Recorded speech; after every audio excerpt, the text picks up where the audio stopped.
Olá a todos, bem-vindos aqui à ABC Pontual. Estou a começar aqui uma série de vídeos para efetuar alguns esclarecimentos das perguntas mais repetidas durante o ano 2024.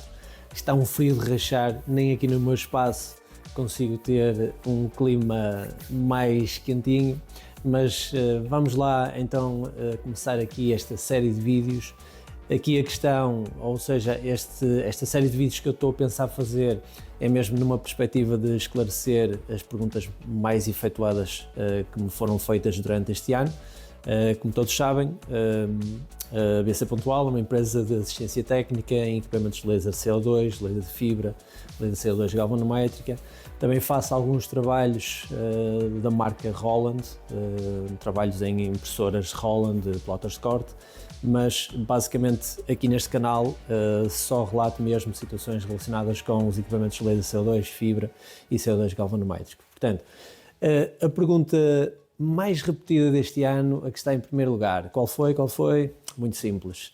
Essa máquina é compatível com o Lightburn?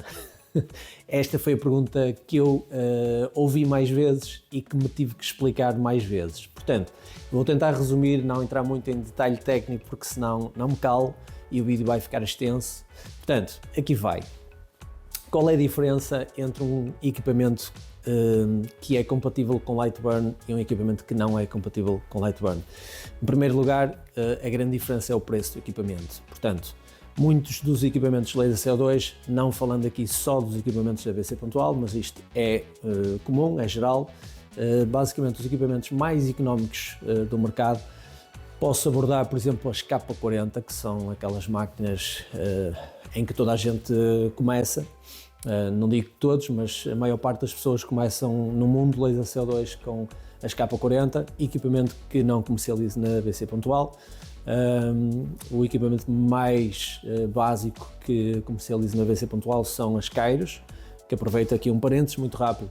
Em janeiro vamos ter Kairos com compatibilidade Lightburn a sério, mas é a sério mesmo, mas tenho que explicar aqui então que a primeira diferença de uma máquina laser CO2 com a compatibilidade do Lightburn ou sem compatibilidade de Lightburn é o preço. Portanto, isto porque um equipamento compatível com Lightburn, para ser perfeitamente funcional sem qualquer tipo de limitação de hardware, exige mais peças. Basicamente exige uma controladora mais cara, exige steppers, exige motores.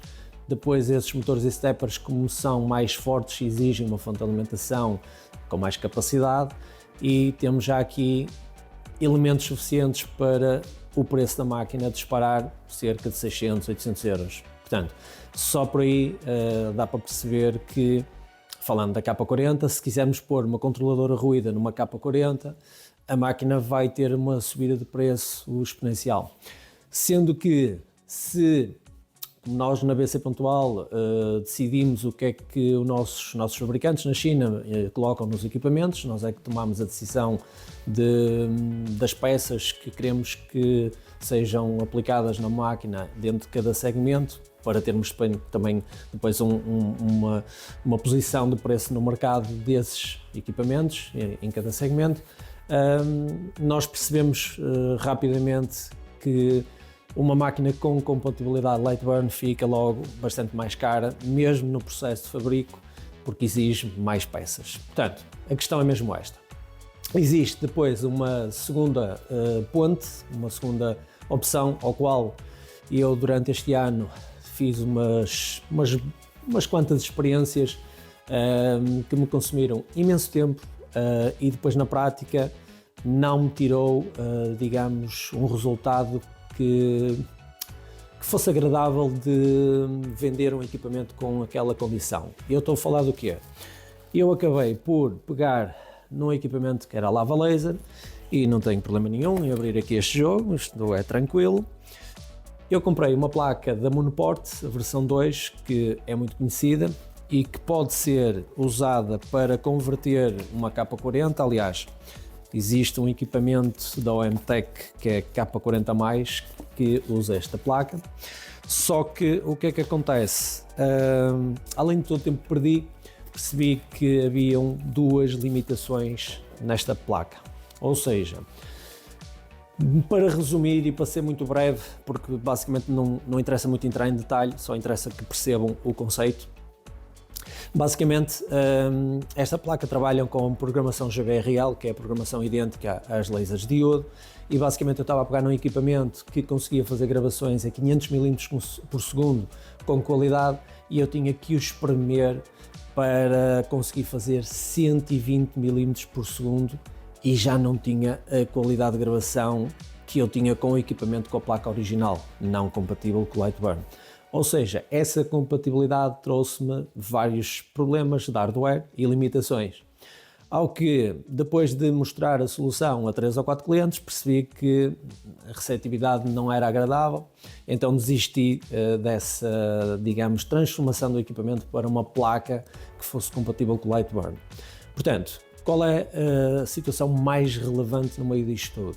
É o preço do equipamento. Portanto, nós, para termos a compatibilidade Lightburn, temos que ter uma controladora DSP se não queremos ter bugs nem qualquer tipo de limitação de hardware do equipamento, não tirarmos capacidades ao equipamento. Portanto, uma controladora DSP o que é que vai exigir? Vai exigir fonte de alimentação, vai exigir steppers, vai exigir motores compatíveis com steppers e vai exigir a própria controladora DSP, que há algumas que são compatíveis com o Lightburn. Portanto, sei muito bem que muita gente, por efeitos de marketing, tenta sempre comprar equipamento de laser CO2 com a compatibilidade Lightburn, mas um equipamento de laser CO2 sem o Lightburn ou sem essa compatibilidade não é o fim do mundo. Pelo contrário. Nós temos aqui a condição, normalmente na BC Pontual nós vendemos equipamentos não compatíveis com o Lightburn, vendemos com os softwares K40 Whisper e Inkscape. Para já, vamos ter depois umas novidades durante o próximo ano em termos de softwares. Vamos ter um software que já faz ali um roçar da funcionalidade do Lightburn, que é aquilo que toda a gente procura, que é o fluxo de trabalho e um trabalho contínuo, desde gravação, vector engrave, cortes, vários tipos de soluções de gravação dentro de uma mexeira. Portanto, fazer vários setups, várias layers, com vetorizações, com cores diferentes. Nós temos um software que vai, se calhar, conseguir fazer essa vantagem ou tirar essa vantagem do equipamento. Nós já comercializamos alguns equipamentos com esse software, a receptividade e o feedback tem sido muito bom, portanto, à partida vamos converter praticamente todos estes equipamentos mais económicos para esse software. Em todo caso, como eu dizia, com o Lightburn nós temos sempre o preço de uma licença de Lightburn e temos o preço de um equipamento que vai ter que, ao nível de hardware, levar controladora DSP e uma ruída já não é uma controladora DSP muito económica, não é? Já é uma coisa assim ali a roçar os 600 euros. Depois temos steppers, motores, e pode eventualmente ter que sofrer alguma adaptação para esses motores e steppers. Portanto, tudo isto em termos de pegar num equipamento que não é compatível e transformá-lo, não é viável. Não é viável porque o custo só destas peças mais a mão de obra não é viável. Cablagem, tem que se trocar muita coisa. Portanto, esqueçam a ideia, se tiverem um equipamento que não é compatível, não seja compatível com o Lightburn, e se pensarem mesmo que o Lightburn é algo imprescindível para o vosso projeto, aí o ideal é mesmo fazerem a substituição do equipamento. Vendem a máquina que têm, compram um equipamento que seja compatível com o Lightburn. A comprar equipamentos de laser CO2 compatíveis com o Lightburn, têm que entender que vão ter que fazer um investimento maior, ok? Muitas das vezes esse investimento é justificável, se o cliente já estiver bastante habituado, já vier das diodos. Não recomendo comprar um equipamento que não seja compatível com o Lightburn, porque vai ter uma aprendizagem nova, ou seja, vai ter um timing em que vai perder tempo a aprender a trabalhar com outros softwares. Não obstante isso, o grande fator diferencial é o preço. É o preço da licença, é o preço da máquina, ok? Portanto, com softwares ou com equipamentos que não usem o Lightburn ou que não sejam compatíveis com o Lightburn, existe o K40 Whisper e o Inkscape. E o Inkscape é um software de design muito poderoso e a grande vantagem é um software grátis, é um software que está sempre a ser atualizado, é um software open source, podem usar esse software no vosso negócio, no vosso espaço comercial, não tem qualquer implicância legal ou implicação legal, podem usar esse software perfeitamente, que não há problema nenhum. O Lightburn tem que ter uma licença genuína para o terem em pleno funcionamento e dentro dos trâmites legais, não é? E vocês sabem bem o que é que estou a falar. Portanto, a questão é mesmo esta: se querem um equipamento compatível com o Lightburn, comprem um equipamento com controlador ADSP. Se para vocês o investimento ou o budget que têm não consiga chegar a esses equipamentos, não é o fim do mundo. Podem sempre adquirir os equipamentos Laser CO2 com placas M3 e conseguem fazer exatamente a mesma coisa. Tem algumas manobras na parte do design ou da preparação dos cheiros para o K40 Whisper. Não têm o mesmo fluxo de trabalho, mas conseguem fazer os trabalhos da mesma forma. Agora, é tudo uma questão de pensar, ok, começo com uma K40 ou começo com uma 40-40. Ambas não são compatíveis com o Lightburn, portanto, é tudo uma questão de budget e investimento. E sabem aqui, para resumir, sabem que um equipamento que é compatível com o Lightburn, para ser perfeitamente funcional, tem que ter uma controladora DSP. Se for placas ou invenções como aquelas que eu tentei fazer, a coisa não vai ser funcional. Portanto, espero que estejam esclarecidos sobre esta situação do Lightburn. Tentem sempre perceber genuinamente, porque eu já vi aí muitas coisas pelas plataformas online e afins, de muitos vendedores dizerem que as máquinas são compatíveis com o Lightburn, mas não são. Eu posso dizer que esta máquina aqui é semi-compatível com o Lightburn. Porquê?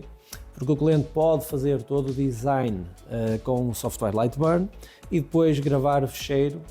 Aqui permite até gravar em mais do que SVG, permite gravar em TIFF, JPEG, em Windows Metafile, portanto, uma série de variedades de possibilidades de exportação do fecheiro para o software que trabalha com este equipamento. Portanto, malta, acho que se houver mais alguma dúvida sobre este tema, ponham aí nos comentários, eu vou respondendo. E antes de mais, um bom ano para todos, um abraço, bom trabalho.